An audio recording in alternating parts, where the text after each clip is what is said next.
تعالى فأزيد أسراب الغيوم. அஸ்ஸலாமு அலைக்கும் வரஹ்மத்துல்லாஹி வபரகாத்துஹு. சிறிய அமல் பெரிய நன்மை தொடர்ல இன்னைக்கு நம்ம என்ன பார்க்க போறோம் அப்படின்னா, தேவையில்லாத விஷயங்கள், அதாவது தீய விஷயங்கள்ல இருந்து நம்ம தவிர்த்து இருப்பது, அதனுடைய நன்மை என்ன அப்படின்றத நம்ம பார்க்க போறோம் இன்ஷா அல்லாஹ். அது என்ன தீய விஷயங்களை தவிர்த்து நன்மை செய்யறது அப்படின்னு சொல்லலாமே அப்படின்னு பார்த்தோம்னா, நன்மை செய்யறது அப்படின்றது வேற, தீய விஷயத்துல இருந்து தவிர்த்து இருக்கிறது அப்படின்றது வேற, ரெண்டுக்குமே டிஃபரன்ஸ் இருக்கு. இதுல நம்ம என்ன பார்க்க போறோம்னா, தீய விஷயத்துல இருந்து எப்படி தவிர்த்து இருக்கிறது, அதனால என்ன பலன் அப்படின்றத நம்ம பார்க்க போறோம் இன்ஷா அல்லாஹ். அதாவது என்ன நன்மைகள் அப்படின்றதான் பார்க்க போறோம். நம்ம எல்லாருக்கும் ரொம்ப தெரிஞ்ச ஒரு ரொம்ப ஃபேமஸான ஒரு டைலாக், அதாவது உதவி செய்யாட்டியும் பரவாயில்ல உபத்ரோகம் செய்யாம இரு அப்படின்னு நம்ம வந்து கேள்விப்பட்டிருப்போம். அதேதான், அதாவது நீங்க நன்மை செய்யாட்டியும் பரவாயில்ல தீயது செய்யாதீங்க அப்படின்றத இன்னைக்கு நம்ம பார்க்க போற டாபிக். இப்போ தீமை செய்யாதீங்க அப்படின்றது ஃபர்ஸ்ட் நம்மளுக்கு தீயதுன்னா என்ன அப்படின்றத நம்மளுக்கு தெரிஞ்சுக்கணும். நன்மை நம்மளுக்கு தெரியும், தீயதும் நம்மளுக்கு தெரியும். ஆனா சில தீமைகளை விட்டு நம்ம தவிர்ந்திருப்பது பெட்டர். அதுவுமே நம்மளுக்கு ஒரு நன்மையை கொடுக்கும் அப்படின்ற அடிப்படையில ஃபர்ஸ்ட் நம்ம தீமை அப்படின்னா என்ன பார்க்கலாம்.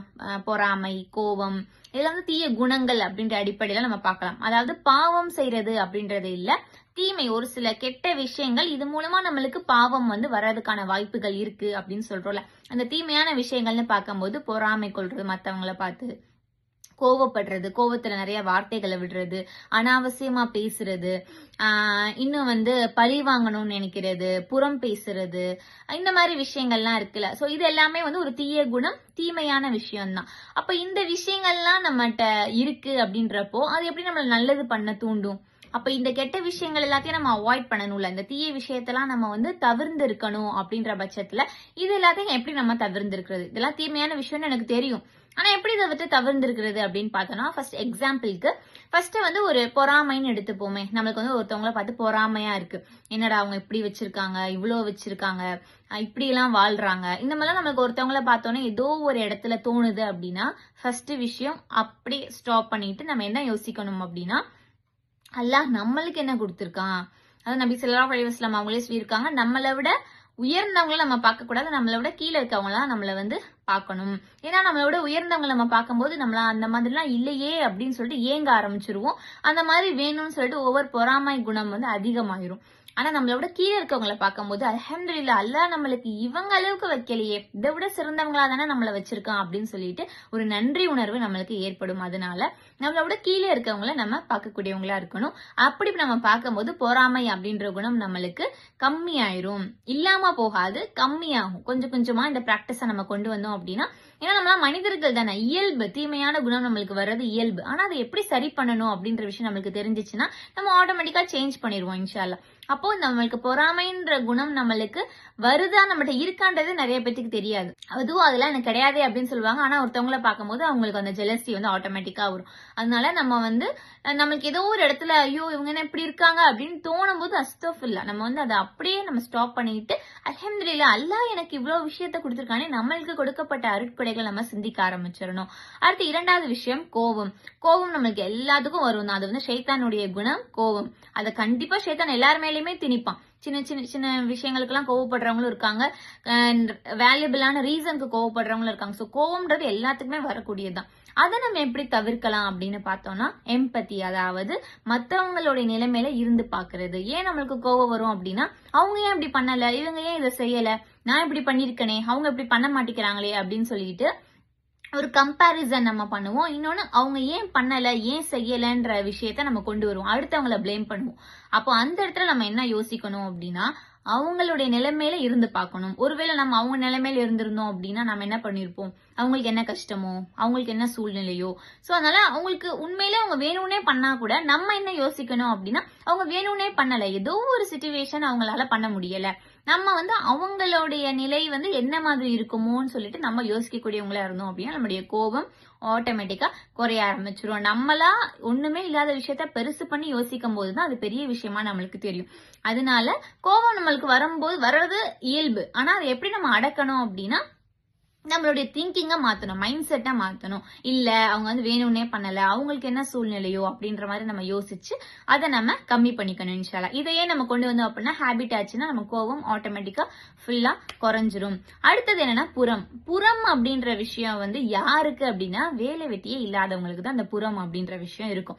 ஏன் அப்படின்னா அவங்க டைம் பாஸுக்கு மற்றவங்களுடைய பேச்சுக்களை பேசி அவங்க என்டர்டெயின் ஆயிக்குவாங்க. ஓகேவா, பொழுதுபோக்கு அவங்களுக்கு அதுதான் வேலை.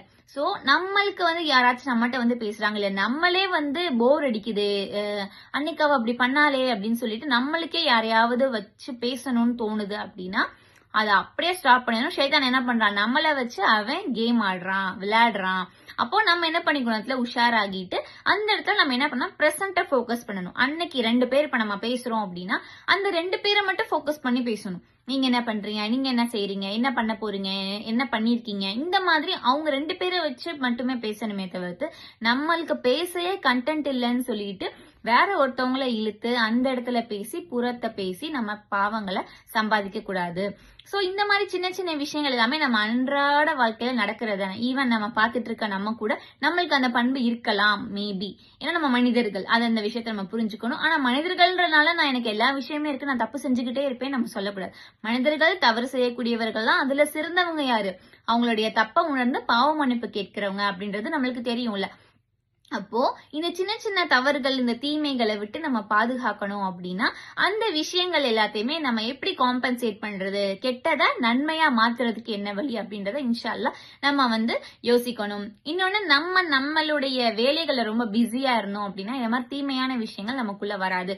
பொறாமையா, அதுக்கெல்லாம் எனக்கு டைமே இல்லை, புறமா எனக்கு அதுக்கு சுத்தமா டைமே இல்லை, நான் வந்து கல்வி கத்துக்கிறதுலயும் இல்ல என்னுடைய பணிகளை செய்யறதுலயும் என்னுடைய பொறுப்புகளை செய்யறதுலயும் நான் ரொம்ப பிஸியா இருக்கேன், எனக்கு இதுக்கெல்லாம் டைமே கிடையாதுன்னு சொல்லிட்டு நீங்க உங்களை பிஸியா வச்சுக்கிட்டீங்க அப்படின்னா நம்மளுக்கு நிறைய தீமைகளை விட்டு நம்ம தவிர்த்து இருக்கலாம் இன்ஷா அல்லாஹ். அந்த பிஸியா நம்ம வச்சுக்கிற நம்மளுடைய வேலைகள் அல்லாஹ் பொருந்தக்கூடிய வேலைகளா இருக்கணும் இன்ஷா அல்லாஹ். நபி ஸல்லல்லாஹு அலைஹி வஸல்லம் அவங்க கிட்ட வந்து அபூதர் ரலியல்லாஹு அன்ஹு அவங்க வந்து கேக்குறாங்க, எந்த ஒரு நற்செயல் வந்து சிறந்தது அப்படின்னு சொல்லி கேக்குறாங்க. அதுக்கு நபி ஸல்லல்லாஹு அலைஹி வஸல்லம் அவங்க சொல்றாங்க, நீ வந்து அல்லாஹ்வின் மீது ஈமான் கொண்டு அவனுடைய பாதையில ஜிஹாது செய்யறது வந்து சிறந்தது அப்படின்னு சொல்றாங்க.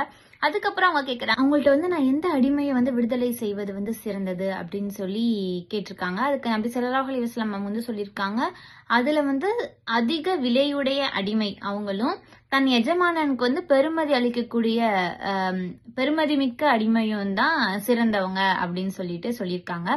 அதுக்கு அந்த அபூதர் ரலியல்லாஹு அன்ஹு அவங்க வந்து கேட்கறாங்க மறுபடியும், அடிமையினால விடுதலை செய்ய முடியல, இப்போ நான் என்ன பண்றது அப்படின்னு சொல்லி கேட்கும்போது அதுக்கு நபி ஸல்லல்லாஹு அலைஹி வஸல்லம் அவங்க வந்து சொல்லியிருக்காங்க, பலவீனருக்கு உதவி செய் அப்படின்றது சொல்லியிருக்காங்க.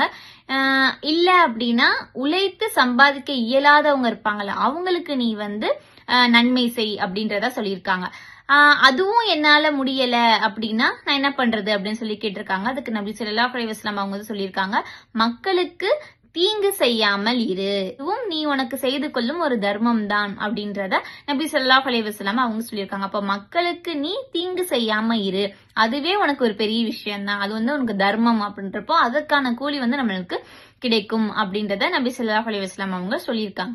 அப்போ பிறருக்கு நம்ம தீங்கு தராம இருக்கிறது, நல்ல விஷயத்த வந்து செய்யாட்டியும் பரவாயில்ல, கெட்ட விஷயத்த மத்தவங்களுக்கு செய்யாம இருக்கிறதே ஒரு பெரிய அமல் தான் இன்ஷா அல்லாஹ். அதனால நம்ம நன்மை மத்தவங்களுக்கு செய்யாட்டியும் தீமை செஞ்சு அதிக பாவங்கள் சம்பாதிக்காம தீமையை செய்யாம இருந்து நம்ம நன்மைகளை பெறக்கூடியவங்களா இருப்போம் இன்ஷா அல்லாஹ்.